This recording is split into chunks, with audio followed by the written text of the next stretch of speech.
Muy buenas tardes. Pues vamos a empezar esta segunda jornada del Foro de Juventud, en concreto para hablar y dialogar sobre la problemática del desempleo. Nos acompaña para esta conferencia previa el profesor Vicent Navarro, y aunque mi papel es presentarlo, yo creo que aquí más bien me tendría que presentar yo, porque todos conocemos a una personalidad como la del profesor Vicent Navarro, y en concreto el título de la conferencia que va a exponer hoy aquí es La crisis actual y sus implicaciones para la juventud de nuestro país. El profesor Vicent Navarro ha sido catedrático de Economía Aplicada en la Universidad de Barcelona. Actualmente es catedrático de Ciencias Políticas y Sociales en la Universidad Pompeu Fabra. Es también profesor de Políticas Públicas de Johns Hopkins University en Baltimore, en Estados Unidos, donde ha impartido docencia durante 35 años. Dirige el programa en Políticas Públicas y Sociales, patrocinado conjuntamente por la Universidad Pompeu Fabra, y dirige también el Observatorio Social de España. Tenemos que decir que entre las distintas obras que ha presentado y que ha escrito el profesor, ha realizado distintas publicaciones, como el Subdesarrollo Social en España, Causas y Consecuencias, o libros que no hace tantos años, como Hay Alternativas, que tuvo un gran impacto social en nuestro país. Y nada más, porque es muy importante el tiempo que hoy tenemos aquí, y por eso, profesor, pues puede empezar usted su conferencia para que después tengamos más tiempo para realizar las preguntas oportunas y después habrá una mesa de debate. ¿Puedo hablar? Sí. Bueno, muchas gracias por invitarme. Encantado de estar aquí. Nunca había visitado Ciudad Real y es un encanto verle. Y me encanta estar aquí con ustedes. Lo que voy a hacer hoy, voy a intentar hacer, es mostrar la falsedad de lo que se llama la sabiduría convencional del país sobre la crisis. O sea que en ese aspecto, estupendo. Bien, decía de que lo que voy a intentar hacer es hacer una crítica de la sabiduría convencional, que como ustedes saben es lo que la estructura de poder, o lo que en la terminología anglosajona se llama el establishment, que controla los medios de información, que son también de persuasión, intentan convencer a la ciudadanía de este país de por qué estamos en la crisis que estamos. Veamos en primer lugar qué está ocurriendo. Yo soy una persona de muchos datos, muy poco retórica. Creo que haber pasado medio siglo en Estados Unidos me ha contaminado y soy una persona de datos. Y les voy a abrumar con datos. Pero es que es la única manera de responder a esa avalancha ideológica. Y no es cierto que con los datos pueda mostrarse todo lo que uno se desea. No, hay ciencia. Y desde ese punto de vista es fundamental que se neutralice esa ideología con información empírica que muestre que no es creíble. Vamos a ver. Analicemos, y creo que hay casi un consenso, qué es lo que está ocurriendo en nuestro país. Y vemos ahí una disminución de los salarios, un aumento del paro, un descenso de la ocupación, y que afecta en gran manera a la juventud. Y sobre la juventud, y puesto que ahí veo mucha gente joven, lo cual no es una categoría biológica, sino social,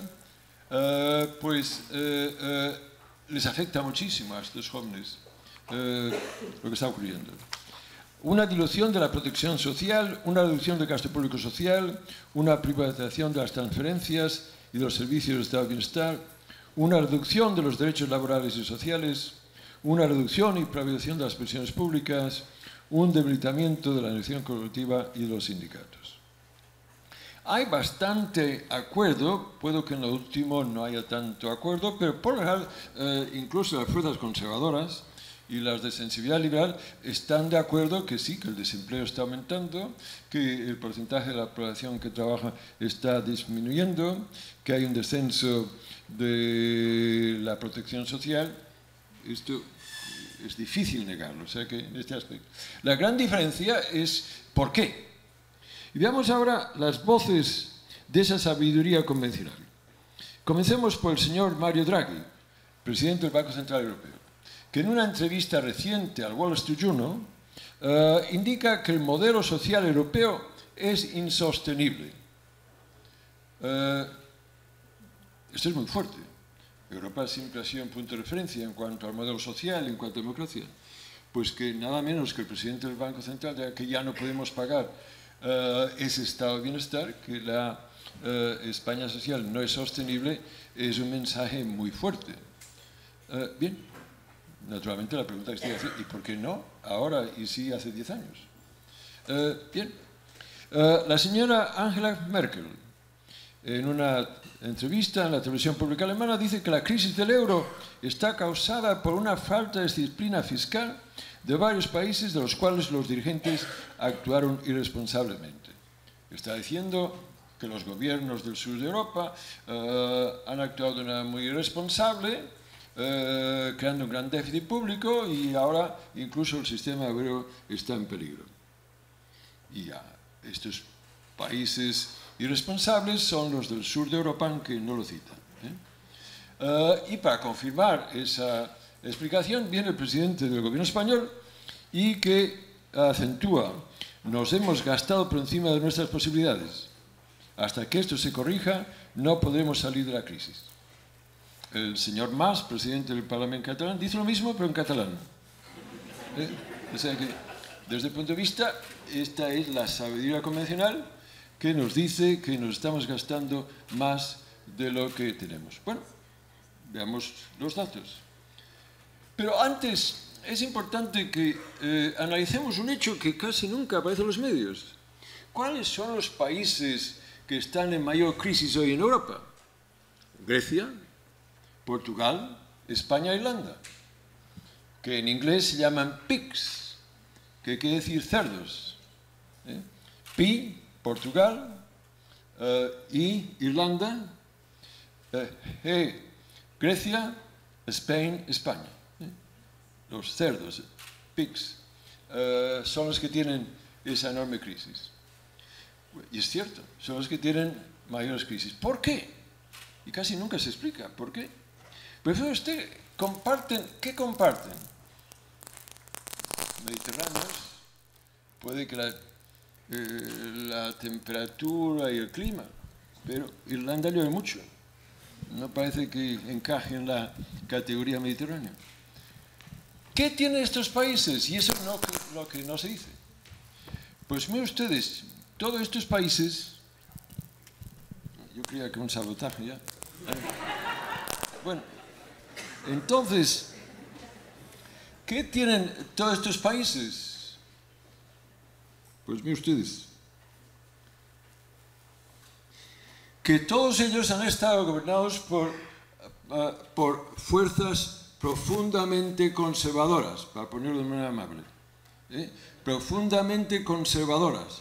Grecia, la dictadura de los coroneles. España, la dictadura de General Franco.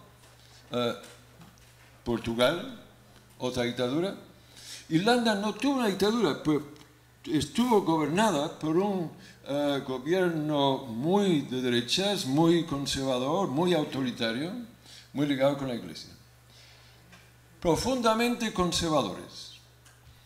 ¿Qué pasa en un país cuando históricamente han estado gobernados por partidos muy conservadores y con dictaduras? ¿Qué pasa? Bueno, veamos qué pasa en esos países.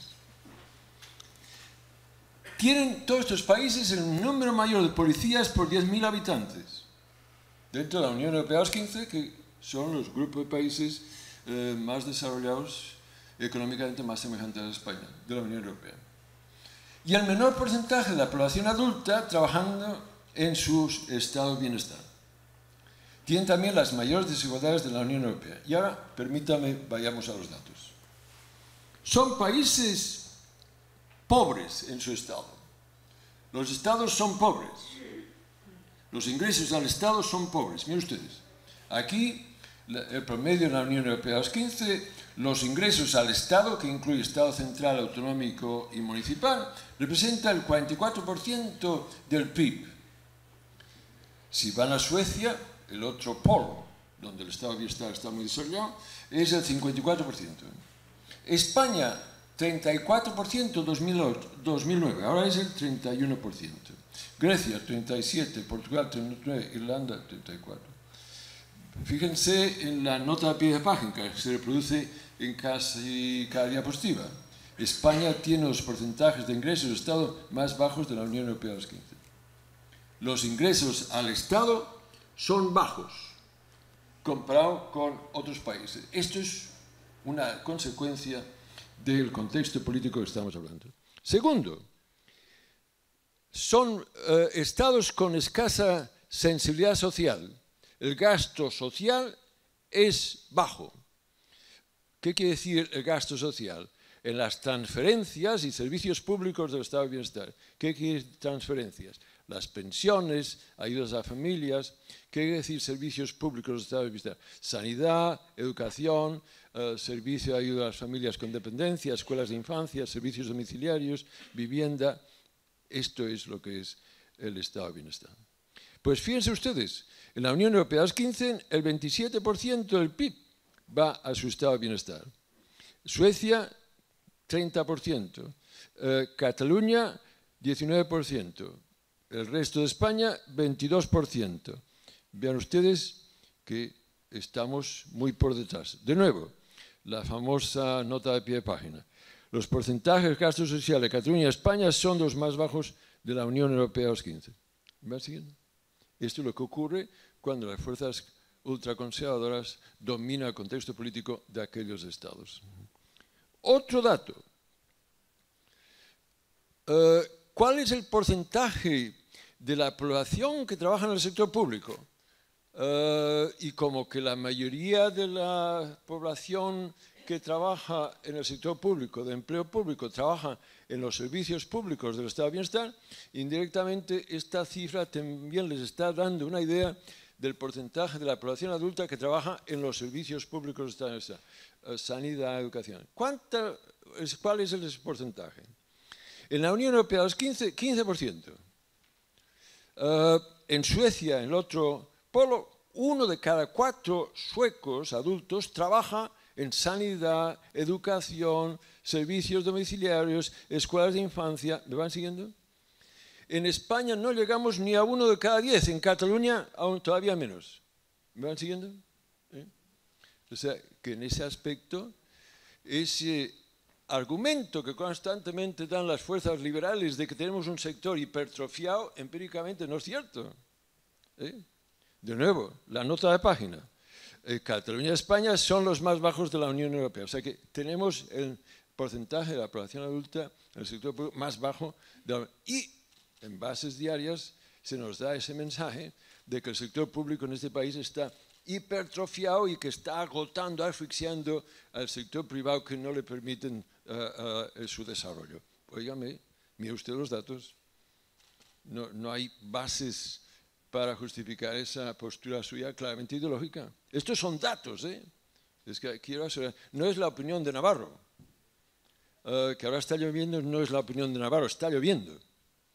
Igual, estos son datos. Si no están de acuerdo, traigan nuestros datos. Y verán que no podrán traerlos. Y no los traen, porque no los hay. No hay evidencia empírica para sostener ese argumento que el sector público de este país está hipertrofiado. Si en lugar de tener 1 de cada 10 en España, tuviéramos como en Suecia 1 de cada 4, tendríamos 6 millones más de puestos de trabajo. ¿Y cuál es el número de gente desempleada en este país? 6 millones. Pues mire usted, si tuviéramos un estado de bienestar tan desarrollado como el norte de Europa, no tendríamos desempleo. ¿Me explico bien? Bien, estos son datos. Estos son datos. Y mientras la juventud de este país, 57%, 62 en esta parte del país, de la juventud, no tiene la posibilidad de trabajar. ¿Se dan cuenta? Esto es fundamental que se entienda, de que en ese aspecto esa avalancha constantemente que se produce a través de los medios no es empíricamente sostenible. Tenemos un Estado muy poco desarrollado y un Estado de bienestar muy poco desarrollado. Estamos a la cola de la Unión Europea de los 15. Veamos ahora otro punto. ¿Qué vemos en esos países? Que el mundo del trabajo es débil y el mundo del capital es muy fuerte. ¿Qué quiere decir esto? Pues miren ustedes, las rentas de un país derivan o bien del trabajo, la mayoría de las rentas vienen del trabajo, o vienen de la propiedad que genera rentas, que es el capital. Y por regla general, en Europa, pues el 70-75% de las rentas vienen del trabajo y un 20-25%, 30% vienen de las rentas de capital. Pues miren ustedes, desde ya hace años y que coincide con los preparativos para integrarnos en el euro, y de esto voy a hablar más tarde, las rentas del trabajo han ido bajando, bajando. Que las rentas del trabajo vayan bajando quiere decir que las rentas de capital van subiendo. No sé si me explico bien. Entonces, fíjense que hoy en España, por primera vez en el periodo democrático, las rentas del capital son más elevadas que las rentas de trabajo en este país. ¿Se dan cuenta? ¿Se dan cuenta? Es que es tremendo. Y esto tiene enormes implicaciones que van desde el empleo a las pensiones, y de esto voy a hablar aquí. Es fundamental que esto se entienda. Y está en la raíz del problema de la crisis económica. ¿Qué quiere decir esto? Miren ustedes, si las rentas del trabajo van bajando, esto quiere decir que la ciudadanía tiene menos y menos capacidad adquisitiva, que queda disimulada porque las familias van y piden crédito y se endeudan. La pregunta, todo el mundo admite que las familias españolas están superendeudadas, pero no hace la pregunta, ¿y por qué están superendeudadas? Porque la masa salarial ha ido bajando. Si las rentas del trabajo van bajando y la familia quiere sostener su estándar de vida, se endeuda. Es lógico.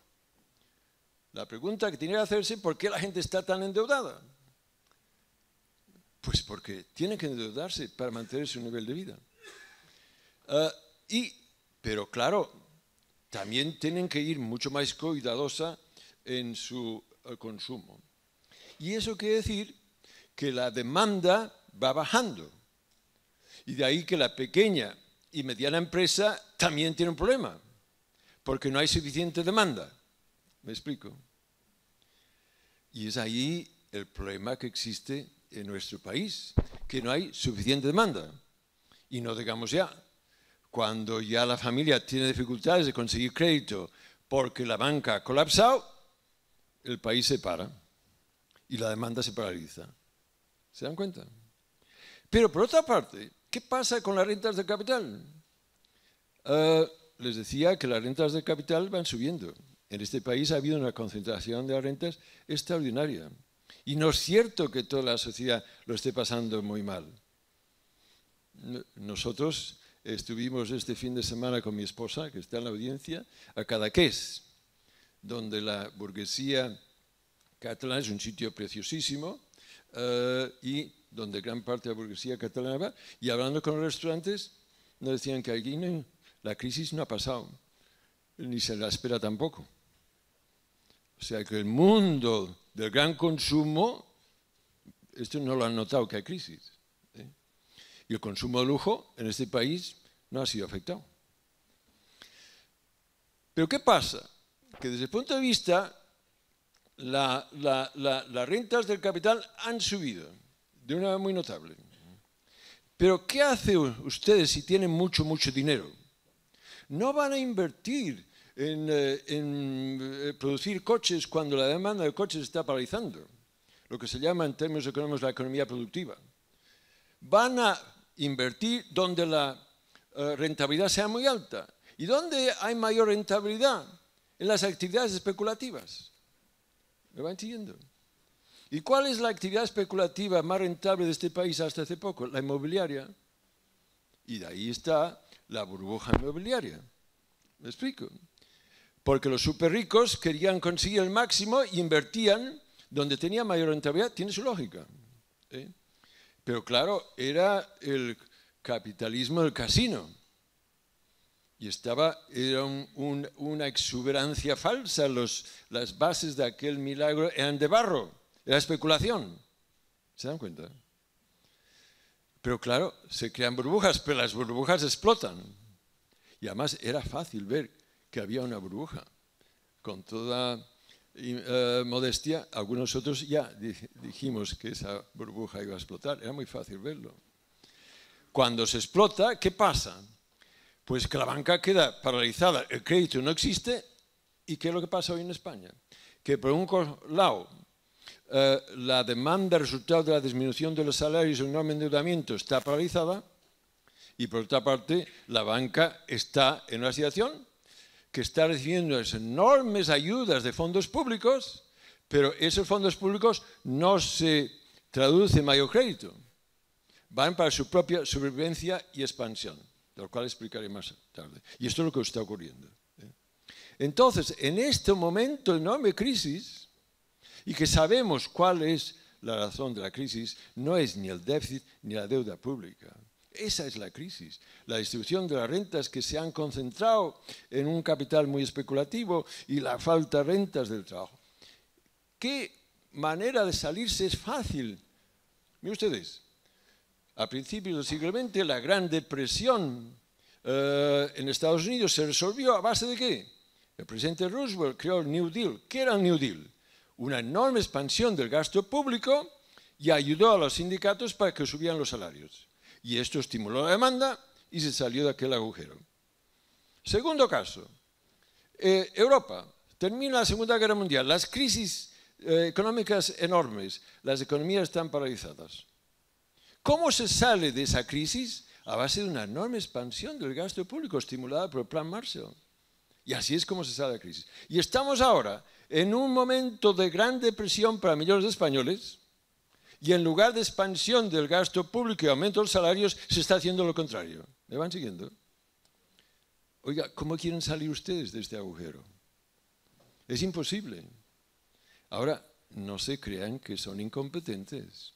Esto es un diseño que les está yendo muy bien. Y ahora voy a hablar de esto más tarde.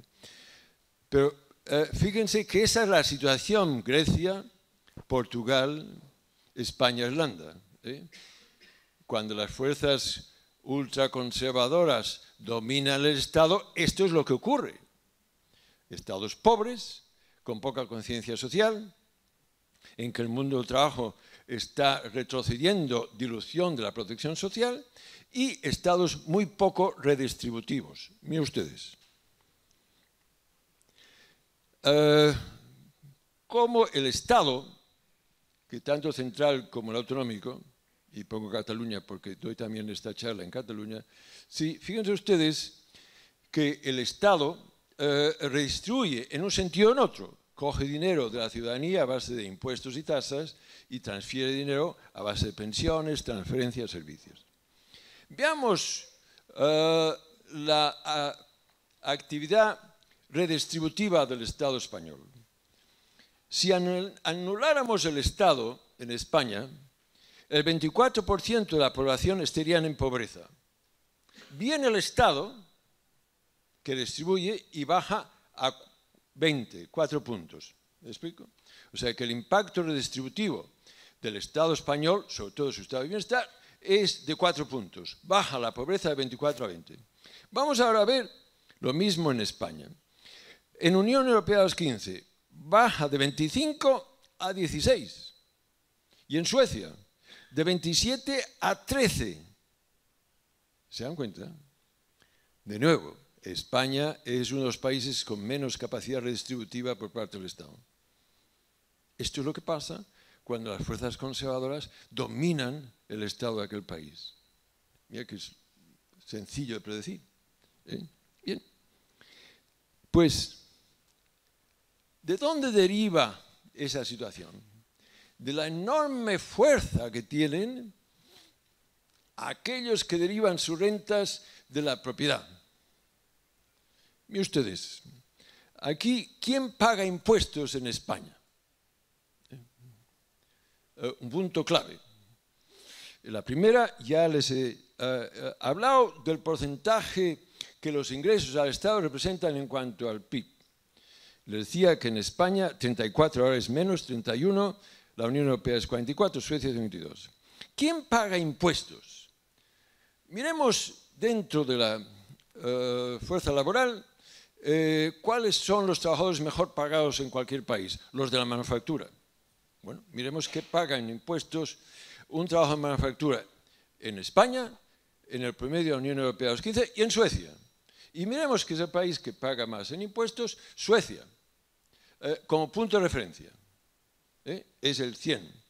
Entonces, lo que dice esta diapositiva es que el trabajador de la manufactura de España paga el 74% de lo que paga el trabajador de la manufactura en Suecia en impuestos.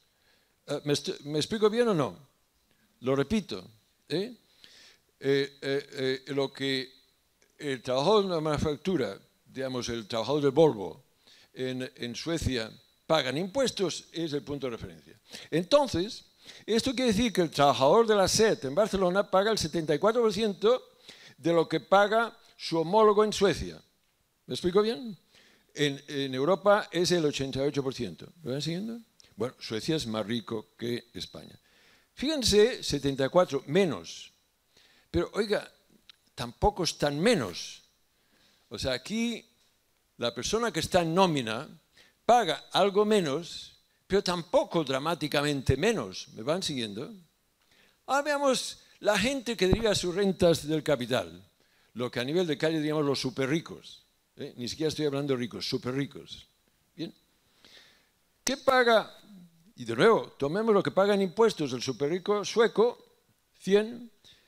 En España, el súper rico pagan solo un 20% de lo que paga el súper rico en Suecia en impuestos. ¿Me van siguiendo? Bueno, ya tienen explicado el problema de la pobreza del Estado español. ¿Y usted? Y esto no lo verán en los mayores medios de este país. ¿Me explico? Y se montarán todo un tinglao, pam, pam, pam, para ocultar una cosa tan sencilla. Ya que es fácil de entender. Y allí es el tema clave, que es el enorme poder que tiene esa clase que controla la actividad económica del país. Bien, es desde este punto de vista que vamos entonces a ir evaluando sobre el contexto político. Lo que estoy diciendo es obvio. Y repito que no es la opinión de Navarro, porque estoy hasta las narices de este tipo de argumento. No, oiga, yo soy científico. Si usted me presenta otros datos, no tenga ningún recurso, que si me muestra estos otros datos, soy convencible, soy educable. Pero es que no podrá, no hay otros datos. Bien, esto es importante, es fundamental lo que le estoy diciendo. Desde el punto de vista, España está a la cola. España está a la cola en cuanto a desarrollo de su estado de bienestar, en cuanto a la remuneración de la ciudadanía, en cuanto al nivel de bienestar que la ciudadanía se merece, en muchos aspectos. Y esto se debe a esa carga histórica que en España se responde a una transición muy poco modélica de una dictadura a una democracia hecha bajo el dominio de las fuerzas conservadoras que controlaban el aparato de Estado, mientras que las izquierdas que lideraban las fuerzas democráticas salían de la clandestinidad. En aquel momento no se puede hablar de un equilibrio de fuerzas. Ese argumento de que se consensuaron, pero ¿cómo usted tiene la osadía de ser tan frívolo? Un consenso implica que se sientan entre iguales y llegan a un acuerdo. Pero ustedes tenían todo y los otros casi no tenían nada. No digan ahí que hay un consenso. ¿Me explico? No voy a entrar si había otra manera de hacerlo, pero lo que encuentro muy, muy criticable es que se le llame modélica, porque se crea un producto que es muy poco modélico. Una democracia muy, muy limitada, ustedes lo han visto. 35 años de democracia y todavía estamos con el gasto público social más bajo de la Unión Europea, los 15. Y este país todavía no ha reconocido el Estado español de que este Estado es un Estado plurinacional. Y no lo han reconocido y hoy tenemos un problema grave social. La gente está en las calles en contra de los recortes y en Cataluña la gente está en la calle porque están hartos de ese Estado. Y quiero aquí clarificar, no hartos de España, hartos del Estado español, que es una enorme diferencia. Ustedes van a ir a Cataluña y no verán ningún sentimiento anti-español, se lo garantizo yo. Pero sí, la gente está muy harta del Estado español. Pero fíjense ustedes, a mí me invitan mucho en el territorio español. Y lo que estoy detectando es que hay mucha gente en el territorio español que también están hartos de ese Estado que no es el suyo. ¿Me explico? Desde ese punto de vista, hay que entender que España no es la España que se vende. Es una España que tiene una enorme riqueza de variedades, nacionalidades y que no se está respetando esa diversidad. Y de ahí que eso se va a una situación enormemente conflictiva debido a la enorme insensibilidad de ese Estado que no ha habido una transformación auténticamente democrática y el reto que tenemos para todas las democracias de este país es que ese Estado pase de una dictadura a una democracia incompleta, ahora es la segunda transición, de una democracia incompleta a una democracia completa que el pueblo español y los distintos pueblos y naciones de España se merecen y que puedan vivir en fraternidad sin constantes tensiones que se están creando artificialmente. ¿Me explico? Bien, desde el punto de vista, vamos a ver por qué estamos a la cola de Europa. Una es por la dictadura. Esos son datos, no es opinión. Miren ustedes, cuando el dictador muere, en el 75 España se gastaba como porcentaje del PIB en su estado de bienestar solo un 14%, es muy, muy, muy bajo. El resto de países que más tarde se transforman en la Unión Europea de los 15 se gastaba 22%.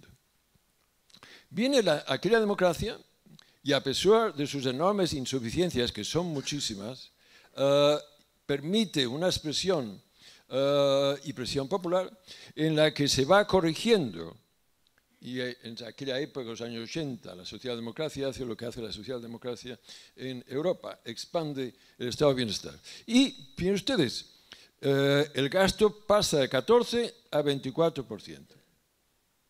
Claro que Europa también pasa de 22 a 28, pero se ha recortado por la mitad el déficit que teníamos con España. No sé si me voy explicando bien. Pues la mitad. Pero, ¿qué pasa el 93? El PSOE pierde mayoría y cuando se creía que se iba a aliar con la Izquierda Unida, va y se alía con la derecha catalana, Convergencia y Unió. Bien, y entonces se toma una decisión que ya había casi un consenso en el país, que tenía que bajarse el déficit porque era parte del criterio de Maastricht, que decía, si usted quiere ser parte del euro, tiene que bajar su déficit público. Y había casi consenso en este país, con la excepción de un partido, el Partido Comunista, que se opuso. Pero además estaban de acuerdo. Y entonces se tenía que bajar ese déficit, y si el déficit era 6, se tenía que bajar a 3. ¿Y cómo se baja el déficit de un país? Básicamente a través de 3 intervenciones. Una, o se suben los impuestos, o se baja el gasto público, o se estimula el crecimiento económico, porque esto indirectamente baja el déficit. En España, siempre que se ha querido bajar el déficit, ha sido a costa de recortar el gasto público. Siempre. Entonces y ahora. ¿Sí? Bien. Esto significa un coste. Miren ustedes. Se toman las medidas que baja el gasto público y miren ustedes con el gasto público como porcentaje del PIB baja de 24 a 21. Europa también baja, pero solo de 28 a 27. Aquí baja. Miren, les voy a enseñar un gráfico que espero que pueda explicarme bien. Mire, esto es el déficit público-social de España relacionado con el promedio de la Unión Europea a los 15. ¿Qué quiere decir esto? Si aquí miramos esta cifra, quiere decir que, recuerden, en 1923 se toma la decisión de ir recortando el gasto público. En aquel momento, 1.793 euros estandarizados.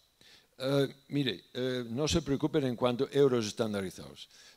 Vamos a ver si lo puedo explicar bien. Si ustedes tienen un euro y están en Alemania, van a poder comprar menos cosas que si tienen un euro aquí en España. Porque como el nivel de vida es mayor en Alemania, pues compran menos. Entonces, los científicos, si queremos comparar manzanas con manzanas, no podemos comparar los euros de Berlín con los euros de Ciudad Real. Tenemos que estandarizar por la capacidad adquisitiva de aquel euro. ¿Me explico? Entonces, que no es el euro, es el euro estandarizado. Pero olvídense de euros. No lo es científicamente, pero casi. Bien. Entonces, fíjense, esto quiere decir que la diferencia del gasto público social, ¿qué quiere decir? Pensiones, sanidad, educación, etcétera, etcétera, era 1.793 euros por persona. La diferencia entre lo que nos gastamos por persona en España y lo que se gastaba la Unión Europea a los 15 como promedio era de 1.793. ¿Me he explicado bien? Sí, por favor, muevan la cabeza, si no, no sé si me explico bien o no. Bien, gracias. Entonces, este es el déficit. Miren ustedes cómo va subiendo. ¿Por qué va subiendo? Porque el gasto público se está recortando. ¿Me van siguiendo? Llega aquí y se estabiliza un poco. Y luego vienen los socialistas, que por regla general, no siempre, son más sensibles a los temas sociales que no los conservadores, y ahí baja. Pero fíjese que cuando comienza la crisis, 2007, todavía el déficit que tenía España con el resto de la Unión Europea era más alto que no cuando entramos en el euro. ¿Me van siguiendo? ¿Qué quiere decir esto? Lo que estoy diciendo es que el euro en este país se hizo a costa de la sanidad, de la educación, de los servicios sociales. Fue el estado de bienestar que se empobreció para que pudiéramos entrar en el euro. ¿Y quién gasta más? ¿Quién consume más? ¿Quién utiliza más el estado de bienestar? Las clases populares. O sea, fueron las clases populares las que pagaron el coste de entrar en el euro. ¿Se dan cuenta? Y ahora igual. Los que están pagando el coste para salvar el euro, entre comillas, son las clases populares a base de los recortes en sanidad, educación, etc. ¿Me explico bien? Bien, esas son la realidad. No es la opinión de Navarro. Bien, desde ese punto de vista, esto es muy importante. Pero vamos ahora a los errores que se han hecho, que son muchos. Recuerden que antes del 2007, este país estaba en una euforia. Recuerden aquella famosa imagen del presidente Aznar que España va bien. Y en Cataluña va mejor, Cataluña va mejor. Yo miraba los datos, ni España iba bien, ni Cataluña iba mejor, en realidad iba peor. Pero esta es la imagen que se daba. Y en esa imagen expansiva se tenía esa sensación de que estábamos en una euforia. ¿Y qué pasa en esa euforia? Pues que las fuerzas conservadoras y liberales hay que bajar los impuestos. Pero lo que fue sorprendente es que el presidente Zapatero, dirigente de un partido socialdemócrata, había enseñado su voz y hay que bajar los impuestos. ¿Recuerdan aquella expresión de que ser de izquierdas es bajar impuestos y de izquierdas? Oiga, pues fue muy de izquierdas, porque bajó mucho los impuestos. Miren ustedes. Aquí, ¿dónde tuvieron lugar el impuesto sobre el capital? Se redujeron un 39%. Y el impuesto sobre la renta personal de renta se redujo un 11%. Lo cual no deja de ser paradójico para un dirigente socialdemócrata. Bien, esto lo dice en el año 2005. La reforma fiscal toma lugar en el 2006. Aprobado por Convergencia y Unión, el PSOE. Y cuando se hace esa reforma fiscal, se bajan los impuestos. Pero cuando se bajan los impuestos se crea un agujero en el presupuesto del Estado. Está un poco ocultado con aquella falsa euforia del crecimiento económico. Pero cuando el crecimiento económico para, ¡pum!, se ve la dimensión del agujero. Y se crea un agujero. en el que en el 2007-2008 aparece ese agujero de 27.223 millones de euros. Resultados, según la propia agencia, según los servicios de estudios y estudios fiscales, estadísticas fiscales del Ministerio de Economía y Finanza, los ingresos caen 27.223 millones, 72% debido a los recortes de impuestos y solo un 28% al decrecimiento de actividad económica. ¿Me van siguiendo? Se crea un agujero. ¿Y cómo se intenta llenar ese agujero cuando aparecen? Miren ustedes. No sé si lo pueden ver desde atrás. ¿Lo pueden ver o se lo leo? Vale. Mire, el presidente Zapatero congela las pensiones, 1.200 millones de euros. Y se dice, es que no tenemos otra alternativa. Bruselas, Frankfurt, nos dice que tenemos que recortar. Pero vamos a ver, aquí se está utilizando Bruselas y Europa con excesiva frecuencia. Veamos. ¿Por qué hace usted, señor Zapatero, ese? Si usted está intentando conseguir ese dinero, usted lo puede conseguir a través de otras alternativas. Por ejemplo, ¿por qué no mantiene el impuesto de patrimonio, con lo cual consigue 2.100 millones de euros? ¿O por qué no anula las rebajas de impuestos de sucesiones, con lo cual consigue 2.552 millones? ¿O por qué no revierte la bajada de impuestos de las personas que ingresan más de 120.000 euros al año, con lo cual consigue 2.500 millones? Ni siquiera estoy hablando de aumentar los impuestos, estoy hablando de eliminar la rebaja de impuestos. ¿Por qué hace esto? Leanse nuestro libro con Juan Torres y Alberto Garzón, de sí que hay alternativas, claro que hay alternativas. Y ahí Bruselas no pinta nada. Se está utilizando Bruselas para hacer lo que se quiere hacer. ¿Me explico? Vamos a ver al señor Rajoy. El señor Rajoy viene y recorta sanidad 6.000 millones de euros. Oiga, esto es un ataque frontal a la sanidad pública de este país. 6.000 millones es una cantidad muy respetable. ¿Por qué hace usted esto? ¿Por qué no anula la bajada de impuestos de sociedades de las grandes empresas que facturan más de 150 millones de euros al año y que representan solo el 0.12% de todas las empresas? Con lo cual usted consigue 5.300 millones de euros al año. ¿Me va siguiendo? Oiga, ¿por qué no hace usted? O ahora, recorta 600 millones para los servicios de ayuda a las personas con dependencias. Oiga, señor Rajoy, ¿por qué no reduce usted el subsidio del Estado a la Iglesia Católica para enseñar religión en las escuelas públicas? 600 millones. ¿O por qué no reduce la inversión en equipamiento militar, los famosos helicópteros Tigres? 650 millones cada uno. ¿Por qué no hace usted eso? ¿Me explico? Oiga, yo doy clase en la universidad y a mis estudiantes les doy el presupuesto y diga, venga usted y presente alternativas a ellos. Y le pueden, estudiantes míos le pueden decir, oiga, ¿por qué recorta acá y no recorta allá? Y verán ustedes que hay una cierta consistencia en quién sale afectado siempre negativamente y quién sale siempre afectado positivamente. Y créanme ustedes que clases sociales existen en este país. Y esa imagen que somos un país de clases medias, en que hay los ricos y los pobres, pero todos los demás somos clases medias, no es una categoría científica. Si clase media es todo el mundo que va desde casi rico a casi pobre, pierde cualquier validez científica. Y les garantizo yo que hay clases sociales en este país. Miren ustedes, es muy fácil de saberlo.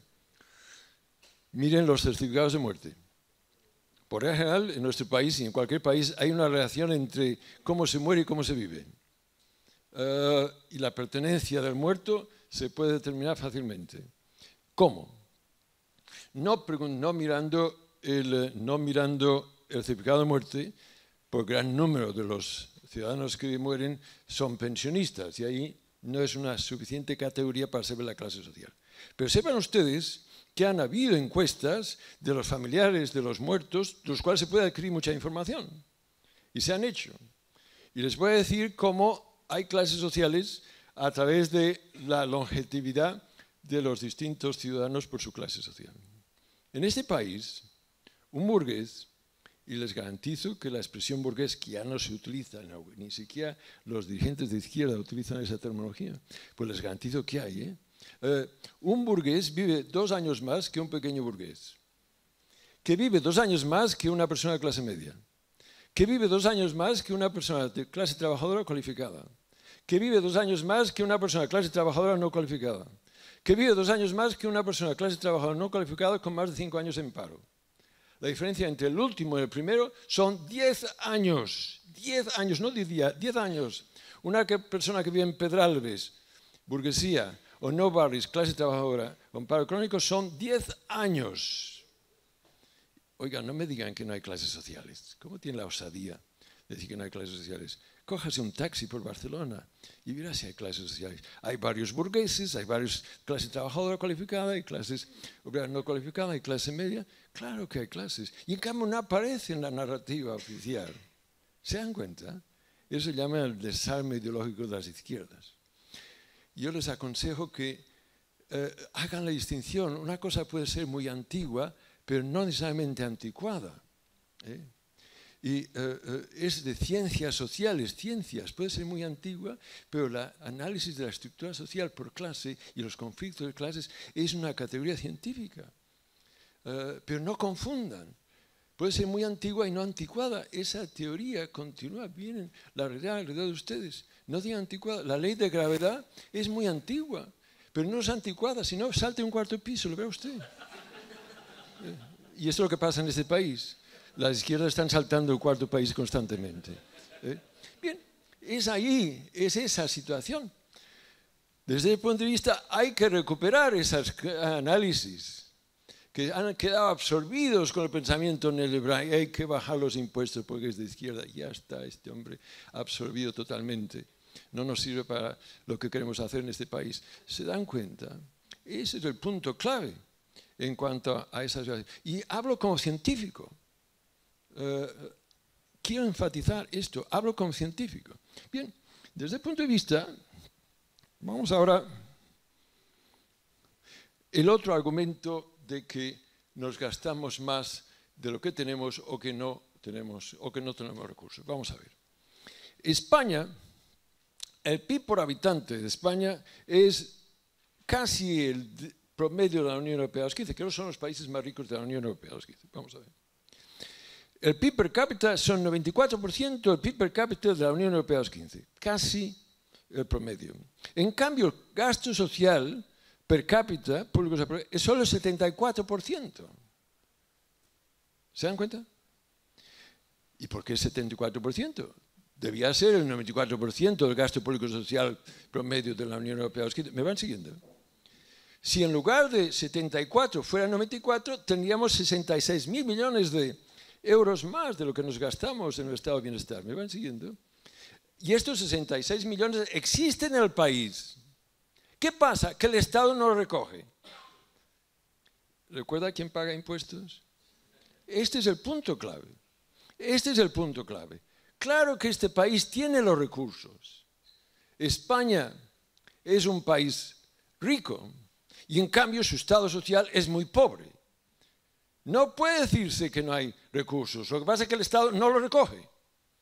O porque aquellos que gobiernan representan esos intereses, o porque aquellos que se oponen no tienen suficiente valentía para enfrentarse a ellos. Así de claro. ¿Sí? Y desde el punto de vista, es eso lo que explica la pobreza del estado de bienestar en nuestro país. Bien, en Cataluña todavía es peor, porque Cataluña es más rica que el promedio de la Unión Europea, 110, y en cambio el gasto público social es el 73%. Si fuera el 110, tendríamos 19.600 millones. ¿Y por qué no? Porque la Generalitat no se atreve a recoger estos recursos. Bien, esto es importante. Y ahora quisiera hacer una última observación sobre Europa. No he hablado, excepto que tengo que recordar que los que luchamos contra la dictadura, para nosotros Europa era un sueño. Era el modelo social, era la democracia, y queríamos llegar a Europa. Pero ese sueño se ha convertido ahora en una pesadilla, ¿sí? Porque se está utilizando esta Europa para llevar a cabo políticas profundamente conservadoras y es ahí el diseño que estoy hablando, ¿sí? Vamos a ver. ¿Por qué esa demanda de recortes que vienen de la Troika, que es el Fondo Monetario Internacional, el Banco Central Europeo y el Fondo Monetario, perdón, y la Comisión Europea? Veamos cómo se establece el euro y por qué. Por muchísimas razones, pero una muy importante es que cuando colapsa el muro de Berlín, hay la respuesta legítima y lógica de que las dos Alemanias se quieren reunir. Pero esta reunión inquietaba a muchos países en Europa que 2 veces en el siglo XX lucharon frente a Alemania en la Primera Guerra Mundial y la Segunda Guerra Mundial. Y recordarán ustedes que el presidente Mitterrand, socialista de Francia, decía: yo amo tanto a Alemania que prefiero más tener 2 que no una.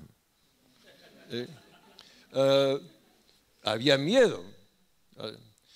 No, por otra parte, aislarla era un prólogo para una tercera guerra mundial. ¿Cómo se podía? Pues se pensó, vamos a coger a Alemania y la vamos a meter en Europa, enraizarla en Europa. ¿Y cómo se hace? Pues eliminar el marco y poner el euro. Y así sale el euro. El euro es el mecanismo de integración de Alemania en Europa. Ahora, claro, Alemania puso una serie de condiciones. Si iban a abandonar el marco, quieren tener ellos el gobierno del euro. Y a través del Bundesbank, que es el Banco Central alemán, tiene mayor influencia sobre el establecimiento del Banco Central Europeo. No sé si me he ido explicando bien. Pero vamos a ver. El Banco Central Europeo no es un banco central. Y esa es una enorme confusión. Y los medios en este país no ayudan. El Banco Central no es un banco central. ¿Qué hace un banco central? ¿Qué hace el Federal Reserve Board, el Banco Central de Estados Unidos? O el Banco de Inglaterra, o el Banco de España, cuando teníamos un Banco de España. ¿Qué hacen? Imprimen dinero. Y con ese dinero compran bonos públicos. Y ahí protegen al Estado frente a la especulación de los mercados financieros. Vamos a ver qué quiere decir eso. Si ustedes necesitan dinero, ustedes son el Estado español, y necesitan dinero, pues van a los mercados financieros. ¿Qué quiere decir? Van a los bancos a que les presten dinero. Pero, claro, es fundamental que el interés de estos bonos no sea muy elevado, si no, el Estado va a tener que pagar muchos intereses. Fíjense que ahora pagar los intereses de la deuda es el segundo capítulo del gasto de presupuesto en el país. Y el único que se beneficia son los bancos que tienen los bonos. ¿Me explico? Bien. Desde el punto de vista, esto es lo que hace un banco. Si los intereses tienen que subir mucho, imprime mucha moneda y compra muchos bonos y los intereses bajan. O sea, un objetivo del Banco Central es proteger a un Estado frente a la especulación de los bancos y forzando que los intereses bajen, así como se regula los intereses del banco. Pero es que en Europa no hay un banco central. El Banco Central imprime dinero, pero no compra bonos públicos. Lo ha hecho excepcionalmente, pero no compra bonos públicos. Imprime dinero. ¿Y qué hace con este dinero? Se lo presta a la banca privada a unos intereses de menos de 1%. ¿Y qué hace la banca privada con esto? En teoría era para garantizar el crédito. El crédito no está ni se le espera. ¿Qué hace con esto? Compra bonos públicos a unos intereses 6, 7 o en caso de Grecia a 13%. Oiga, este es el chanchullo del año. Si a usted le prestan dinero a 1% y puede comprar inmediatamente con un botón unos bonos que le dan una rentabilidad de 6, 7, 3%, y ahí es lo que pasa. El Banco Central Europeo no es un banco, es un lobby de la banca. ¿Se dan cuenta? Y de ahí que el Estado español está totalmente defendido.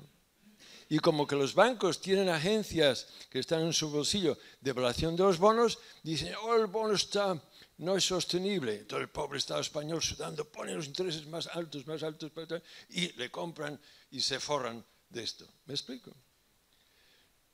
Bien, es ahí una situación preocupante. Pero vamos a ver, continuemos en esa situación. Vamos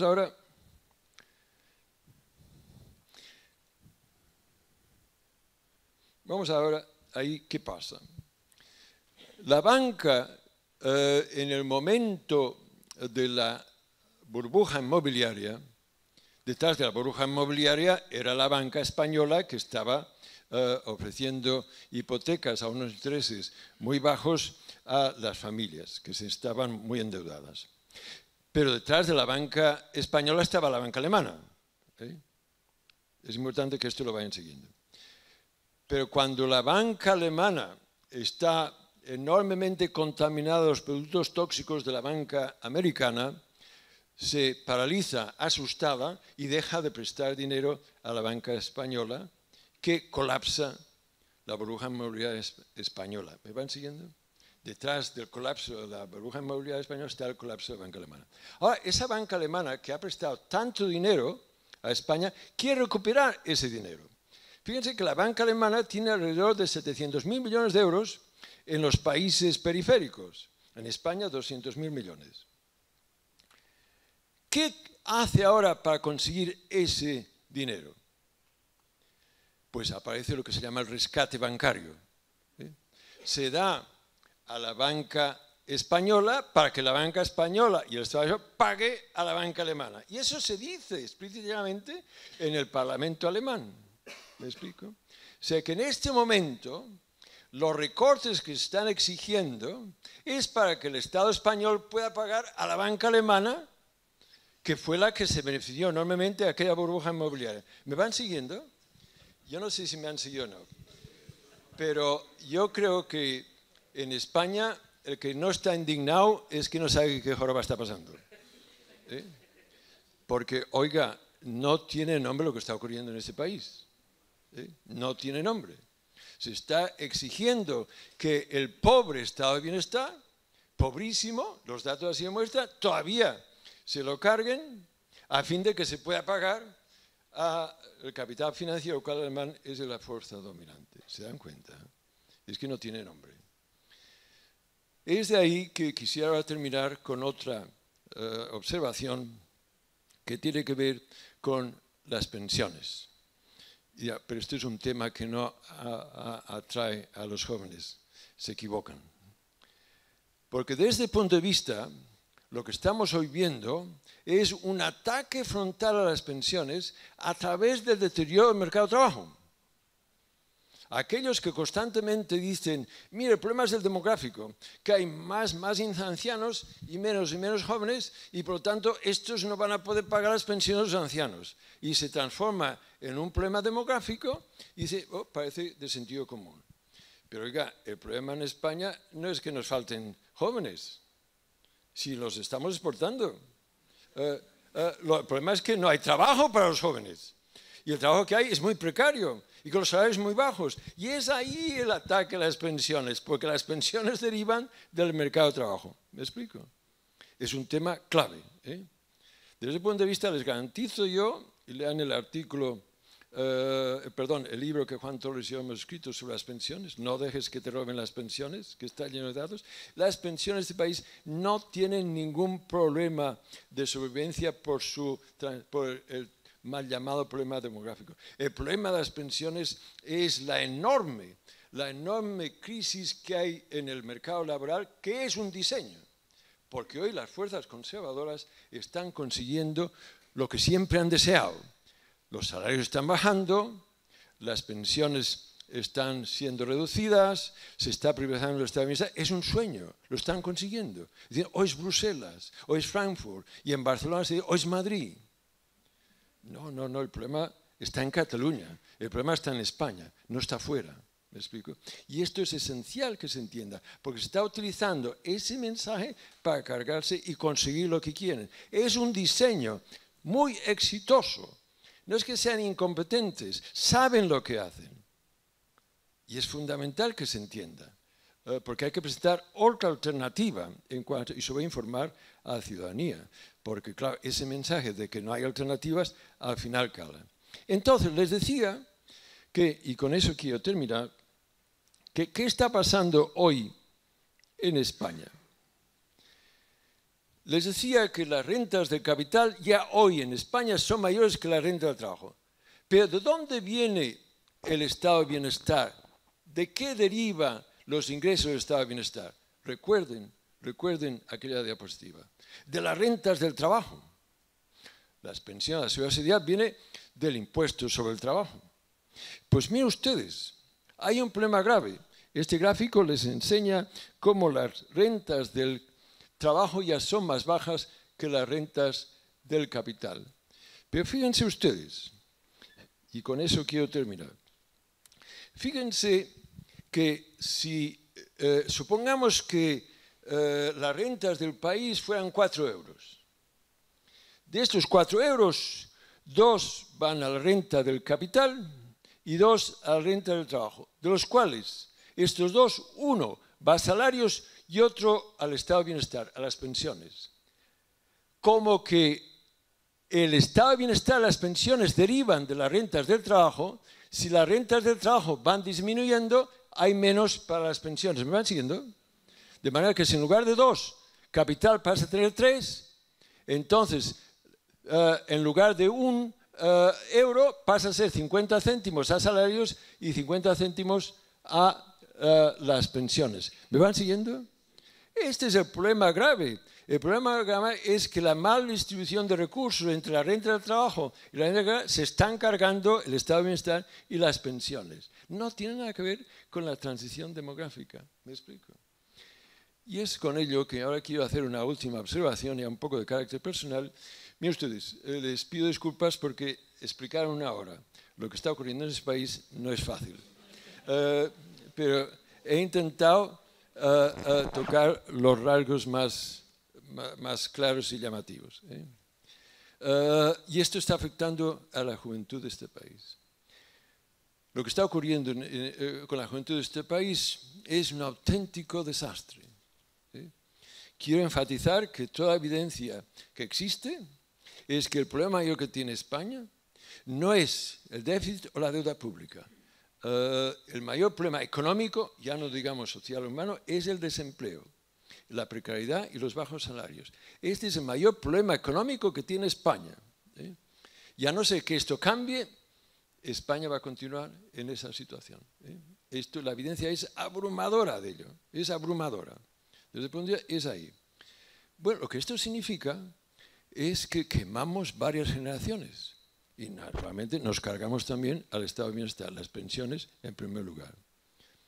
Entonces, es una situación, ahora los jóvenes dejan el país, que además con el doble problema de que nos empobrecen como país y por otra parte el inmigrante obrero de los 60 y 70 que iba a Alemania se dejaba la familia aquí y enviaba el dinero a los pueblos de España. Los que se van ahora son jóvenes, no tienen familia y no vuelven, empobrecen este país, mírese como se mire. Entonces, yo creo que es fundamental, por razones ya de mera inteligencia económica, ya no digamos por razones patrióticas, esto no puede aceptarse. Se cargan este país. Y es desde el punto de vista que yo creo que es esencial que haya una respuesta. Una respuesta. Y desde ese punto de vista, a mí me agradó e incluso debido a mi propia biografía, yo vengo de una familia brutalmente represaliada, una familia republicana. Yo luché activamente en contra de la dictadura en los años 50, tuve que iniciar un exilio, etcétera, etcétera. En fin, como millones de españoles, no es nada nuevo. Pero claro, volver a mi país es difícil ver lo que estoy viendo. Ya hace tiempo, pero en ese aspecto, esa situación no se puede tolerar. Me motivó que los estudiantes del 15M me invitaron y di la clase en el aula más grande que daba en mi vida, en la Plaza Cataluña. Hay una clase enorme. Y al final, jóvenes me vienen a ver, ¿no se llama usted que estaba tan indignado? Yo digo, hombre, sí, porque coño habéis tardado tanto. Pero fíjense, lo que dice esa juventud, no nos representan. Eso no se dice solo en Cataluña. Yo acabo de venir del País Vasco, de Andalucía, a Ciudad Real. No nos representa, la mayoría de españoles están de acuerdo con esa lectura. No hay pan para tanto chorizo. Hay alguien que lo dude. hay tanto en España como en Cataluña. No hay pan para tanto chorizo. Es cierto. Pero hay otra dimensión. Y es ahí donde yo animo a la gente joven de todas edades a que se rebelen. Lo que está ocurriendo no es aceptable. Tenemos que recuperar nuestro país. Crear una nueva España con una aceptación de la dimensión social, del carácter plurinacional, que nos hermanemos en la riqueza que tenemos en este país. Hay que crear otra España, una enorme resistencia, pero la gente te tiene que movilizar. Porque nunca olvidemos que en la historia de este país el progreso ha sido siempre resultado de movilizaciones. Yo les decía a estos jóvenes en la Plaza Cataluña, rellena, rellena, nunca olvidéis que Franco murió en la cama, pero la dictadura murió en la calle, liderado por el movimiento obrero. O sea que en este aspecto esas movilizaciones tienen que darse al nivel de todo el país. Y aquella imagen de que si no nos dejan soñar, nos vamos a dejar dormir, creo que es esencial. Y muchas gracias.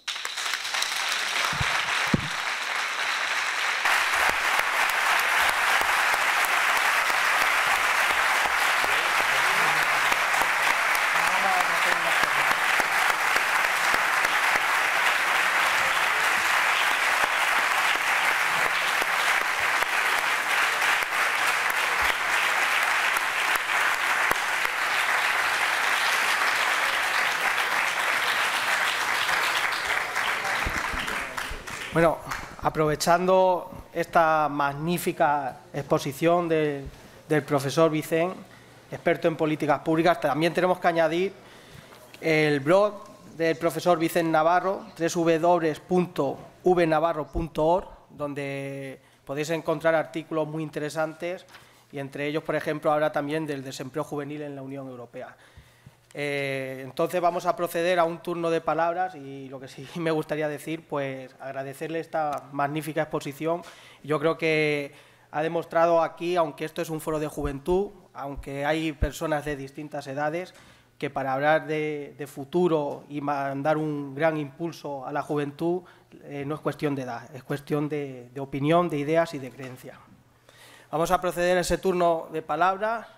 Bueno, ya tenemos una palabra. Miguel. Sí.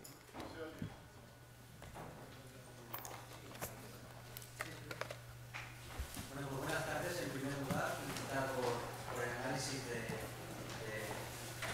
dónde venimos, pero su análisis me suscita dos incógnitas. Es cierto que desde el año 93, desde Maastricht, en los Estados-nación y en el entorno europeo no se puede hacer ni siquiera política económica keynesiana, es decir, no se puede hacer ni socialdemocracia.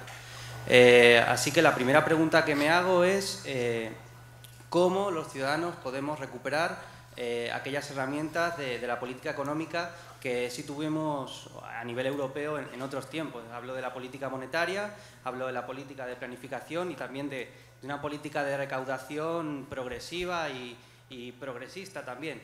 Y una vez despejada esa duda me hago otra más, es decir, si para elaborar un New Deal, un segundo New Deal, necesitamos esas políticas económicas, la segunda pregunta que me hago es si este mundo de recursos limitados puede tolerar una política económica de desarrollo económico, etcétera, que puede, en función de cómo se haga, crear no sé, una repercusión medioambiental negativa, nada más.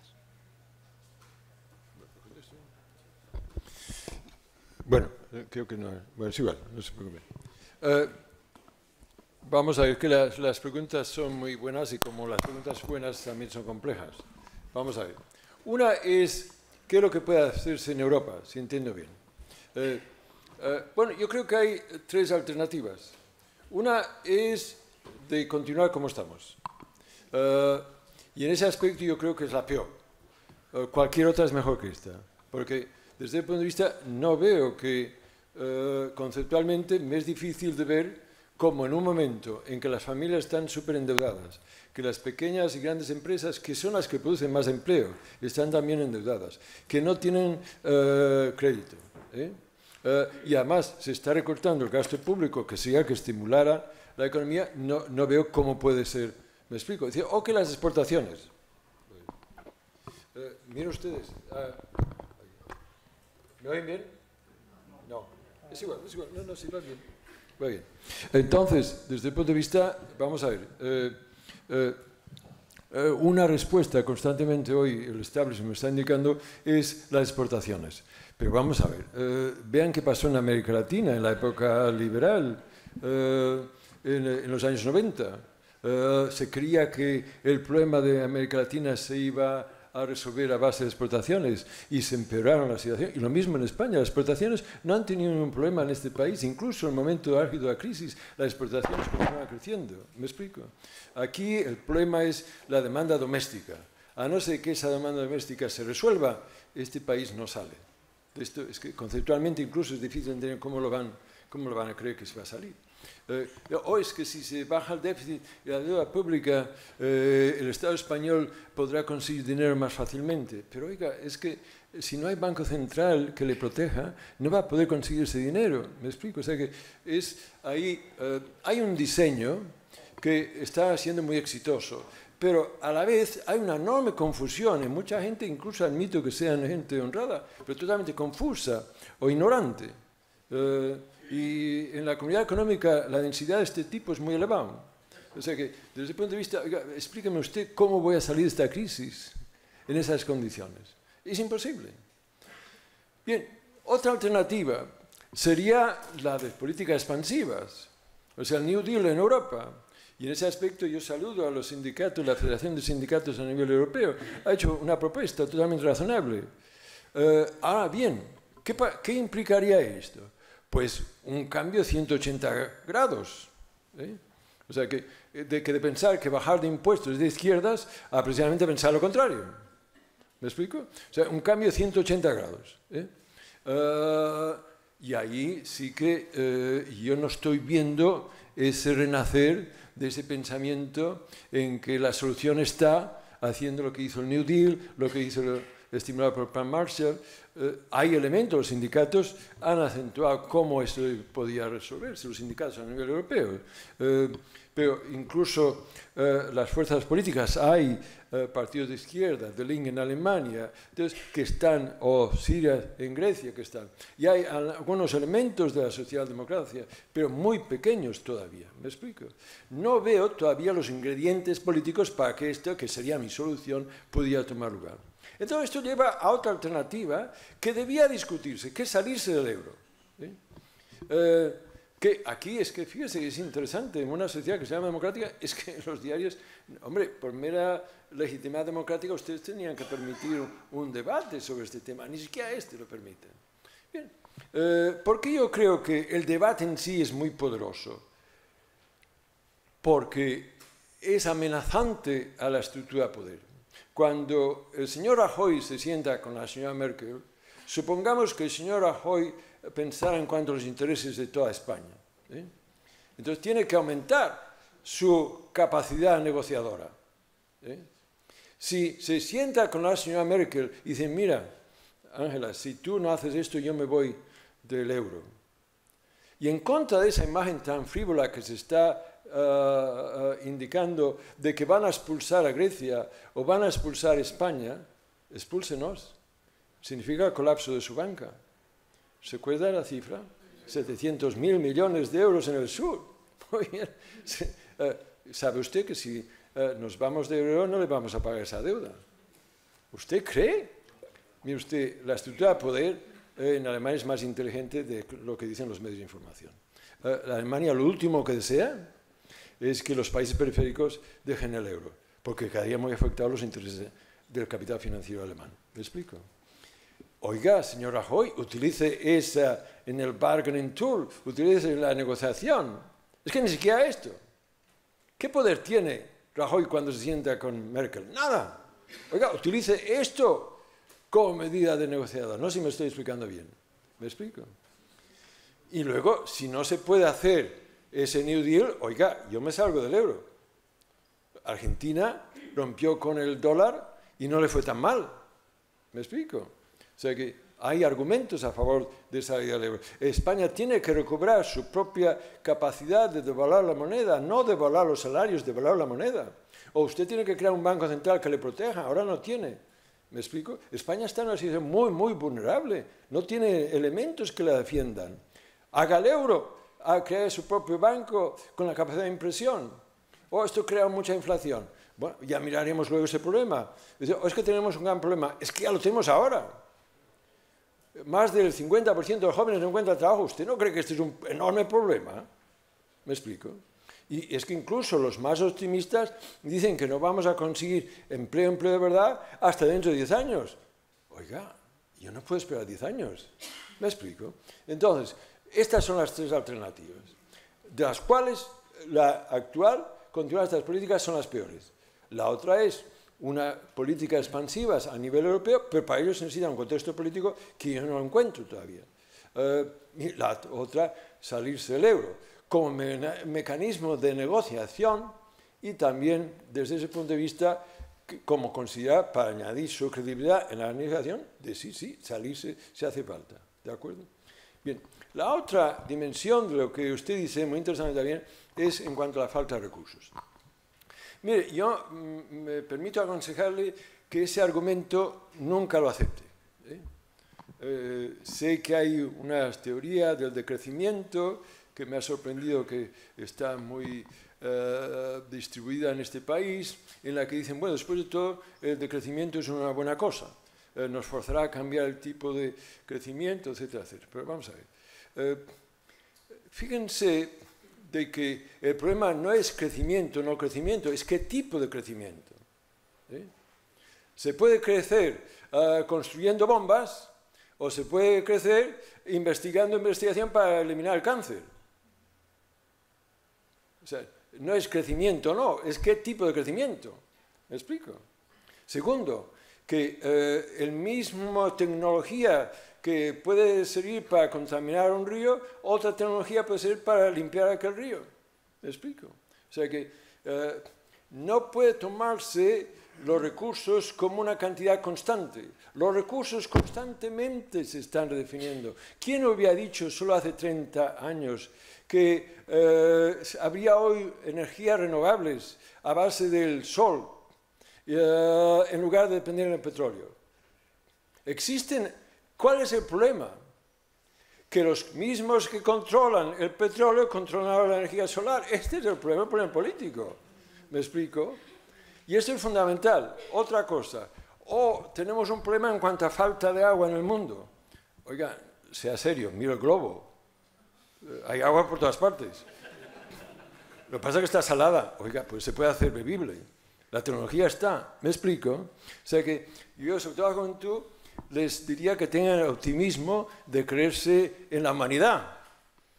La humanidad es capaz de desarrollar otras tecnologías y la historia demuestra. ¿Me explico? O sea que, no, claro, usted diría, oiga, pero si de pronto los chinos quieren consumir como los europeos, pues nos va a crear un problema.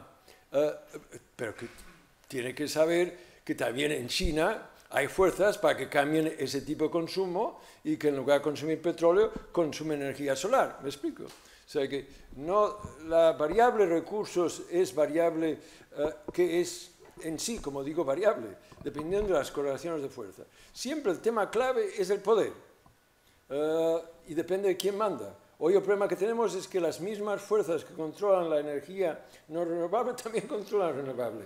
Este es el político clave. Lo que sí, por favor, porque vamos ajustados con el tema del tiempo, vamos a hacer preguntas breves y concretas.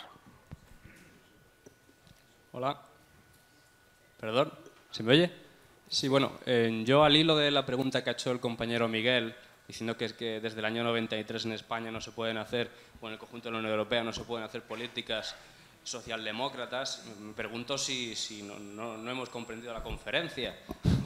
Porque yo creo que nadie obligó a Zapatero en el año 2007 a hacer la reforma fiscal. Nadie le obligó a hacer una reforma de la financiación de la Iglesia por la cual se daba más dinero público a la Iglesia. Nadie le obligó a eliminar el impuesto de patrimonio, el impuesto de sucesiones, a bajar el impuesto de sociedades. Es decir, esas son políticas que no vienen dictadas de Europa. Es porque el propio Estado español se compromete a ellas por la propia correlación de fuerzas que hay en él. Y en ese sentido me pregunto qué grado de responsabilidad tiene en España la socialdemocracia y en concreto el Partido Socialista, que es el que ha gobernado casi 20 de los 30 años de democracia que hemos tenido en este país y que es el responsable de un Estado social tan pequeño, que es el más pequeño de la Unión Europea y que además de ser pequeño es menos educación y es menos sanidad y es más iglesia y más aparato militar. Yo creo que aquí la cuestión es importante. Yo creo que para plantear cualquier propuesta de cambio en este país, el aliado que tenemos en el Partido Socialista tiene que hacer una reflexión interna muy importante. No sé si estará de acuerdo conmigo. Bueno, yo creo que repito lo que dije en la conferencia y que usted muy bien ha reafirmado. Los estados siempre pueden hacer cosas alternativas a las que hacen. O sea, que en ese aspecto, y como yo he indicado, y usted ha repetido, depende de las correlaciones de fuerzas, de las cuales clase social juega un papel clave. Y es ahí donde no es por casualidad que el norte tenga un estado social mucho más avanzado que el sur.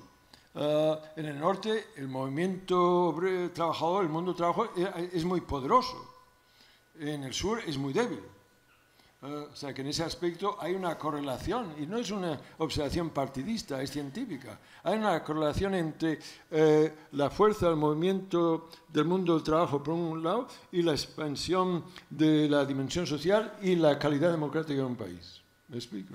El sur, he comenzado la conferencia diciendo que había un enorme dominio de las fuerzas del capital, de ahí que estamos donde estamos.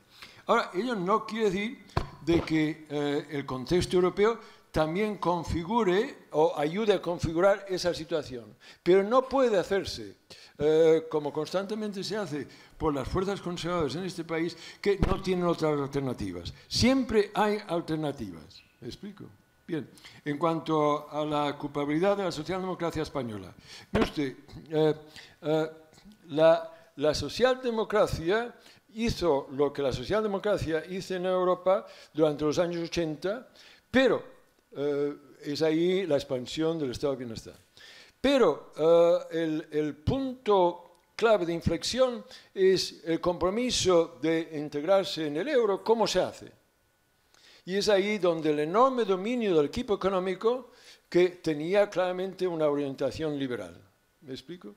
Y es ahí donde en la manera de integrarse en Europa se hace de una manera que se compra el pensamiento liberal dominante. Solbes era el comisario encargado de la ortodoxia liberal dentro de la comunidad europea.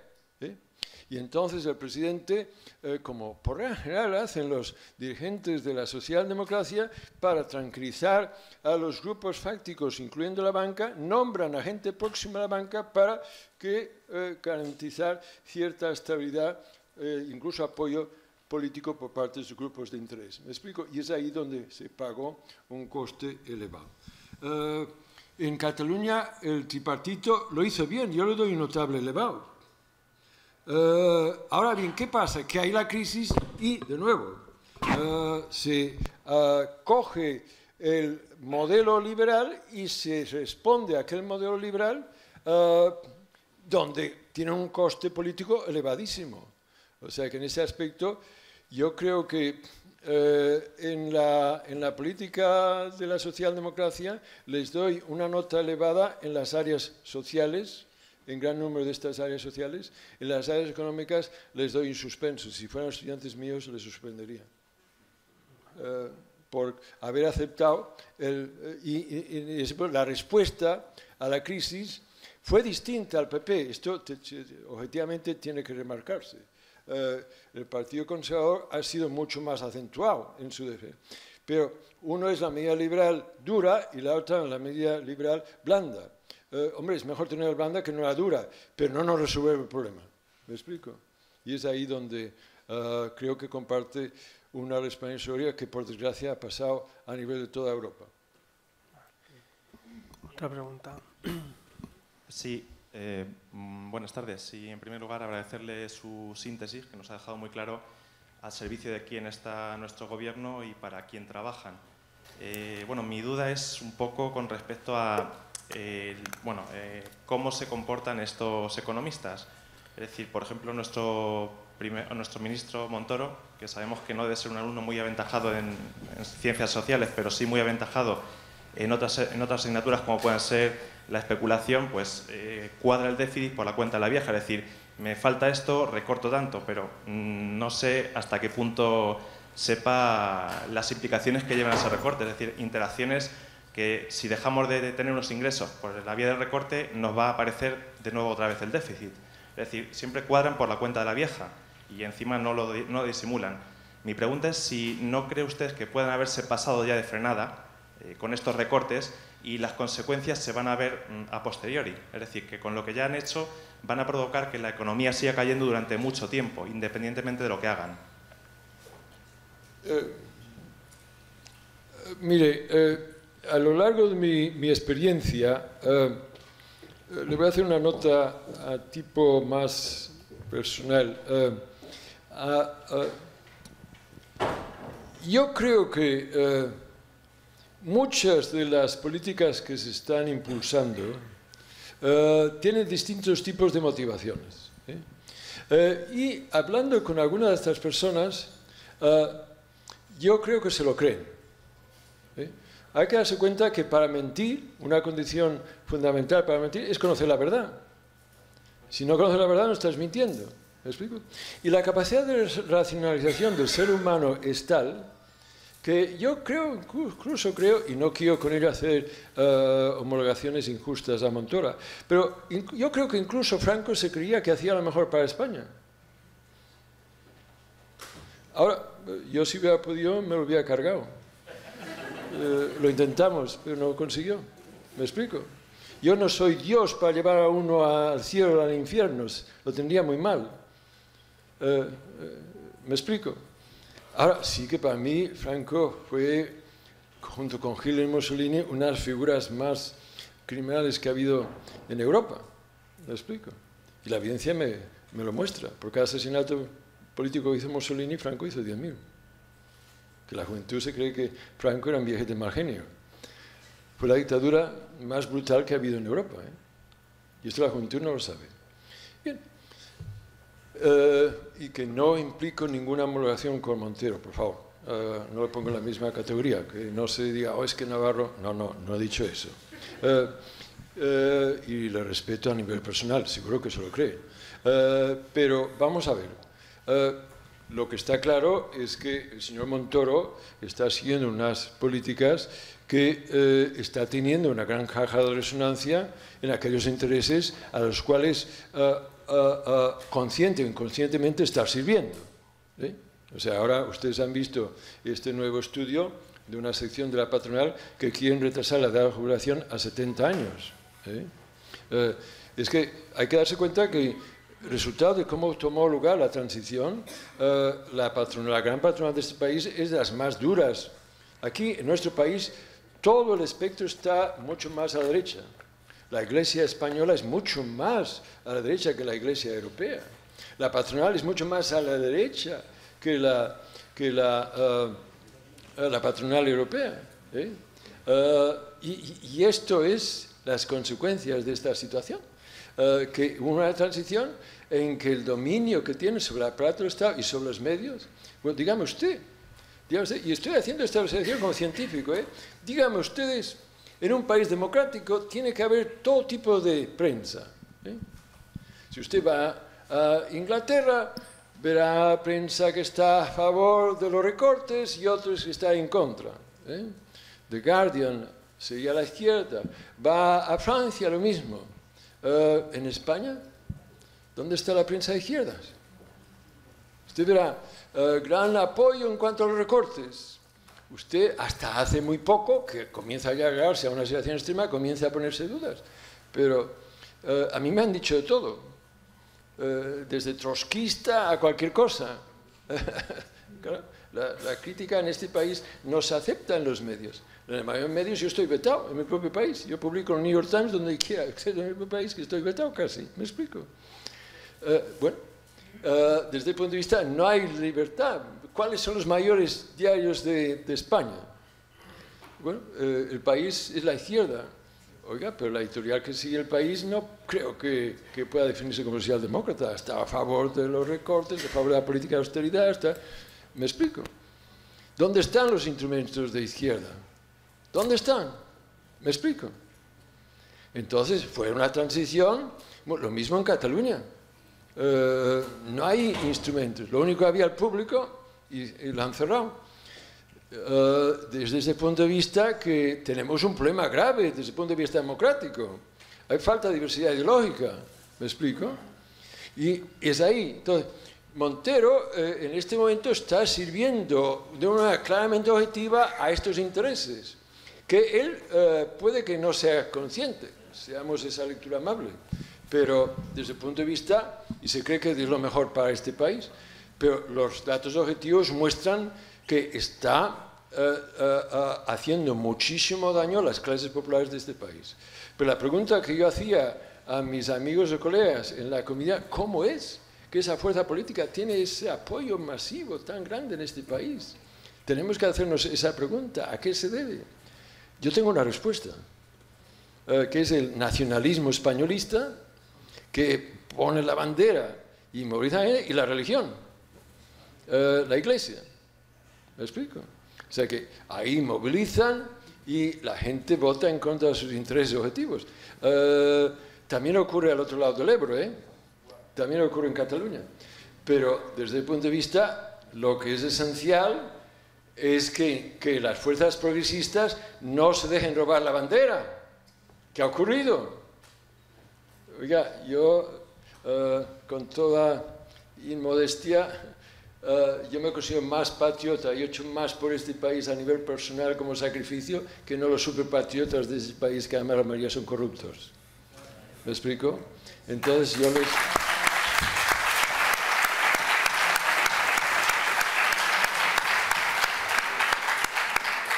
Entonces, mire, no se dejen robar la bandera. De ahí que yo apoyo las medidas del dret de decidir en Cataluña. Yo soy enormemente catalán. Miren ustedes, cuando yo tenía 7 años, fue la primera vez que me llevaron a la cárcel. 7 años. ¿Y sabe por qué? Yo voy por las calles de Barcelona, un policía gris me para, yo hablo catalán, soy familia catalana, me da un bofetón, me dice, no hables como un perro, habla como un cristiano. Chaval de 7 años. Me lo miro y lo escupo. Me cogen al cuartelillo. Llaman a mis padres. Antifascistas hasta el último día de su vida. Mi padre no dijo nada, solo recuerdo que se dijo para sí, madre mía, tan joven ya, tan joven ya. Y la madre me dio el beso más grande y más político que una madre ha hecho a un hijo delante de la policía, para mostrar que estaba súper orgulloso de su hijo. Tiene que entenderse en el resto de España que Cataluña es una nación, con su propia lengua, su propia historia, y que el movimiento independentista ha sido minoritario hasta ahora. Pero tiene que preguntarse, ¿y por qué ahora? Y ahí el gobierno central tiene muchísima responsabilidad en ello. El Parlamento catalán hizo una propuesta de estatuto dentro de España, en que se permitía la expresión de aquella entidad, identidad. Lo pasa al Parlamento, se recortan las Cortes, se pasan las Cortes. El pueblo español, el pueblo catalán lo pasa en referéndum. Y luego va el Estado y lo recorta en elementos muy esenciales y muy emotivos en Cataluña. Esto tiene impacto, va radicalizando más y más. O sea que ahí, miren ustedes, el independismo de Cataluña se explica por el comportamiento del gobierno central. A más rigidez, se va radicalizando más y más la situación en Cataluña. ¿Me explico? Ahora, yo les garantizo que en Cataluña no hay ningún sentimiento anti-español, en absoluto, les garantizo. Hombre, siempre hay extremistas que no cuentan para nada. No hay ningún sentimiento. Si la mayoría de catalanes tenemos familia y somos de origen español, les he dicho que yo soy profundamente catalán, pero aseguro, yo soy profundamente español y mi vida lo muestra. Y no veo nada incompatible. Y la mayoría de catalanes se sienten españoles y catalanes, pero muchos de los que se sienten españoles y catalanes quieren votar y de manera que les radicalicen más y más van a encontrar a muchos españoles que se ven catalanes que van a votar a favor de la independencia, porque dicen, están hartos de este Estado, no de España, de este Estado. Pero como he dicho antes, yo voy visitando España y hay más y más gente que están hasta las narices de este Estado. Es que nuestro Estado, este Estado, yo no me siento identificado con ese Estado. ¿Me explico? Mi bandera no es la bandera borbónica, mi bandera es la bandera republicana. Y mis padres murieron con la bandera republicana en Suatú. Yo pienso morir con la bandera catalana en Miatú. ¿Me explico? Perdón, con la bandera republicana, digo. Y también la catalana. ¿Me explico? Entonces yo le animo a las izquierdas que recuperen esos valores republicanos, porque es la única manera de salvar esta España. Porque la España que tenemos no nos sirve. Y con esto voy a tener que terminar porque mi esposa me está pidiendo que nos vayamos.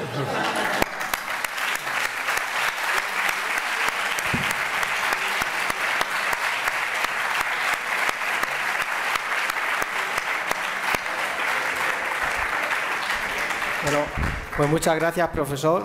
Y vamos a hacer un breve descanso de 3 minutos para organizarnos y comenzamos la siguiente mesa. Muchas gracias. ¿De acuerdo?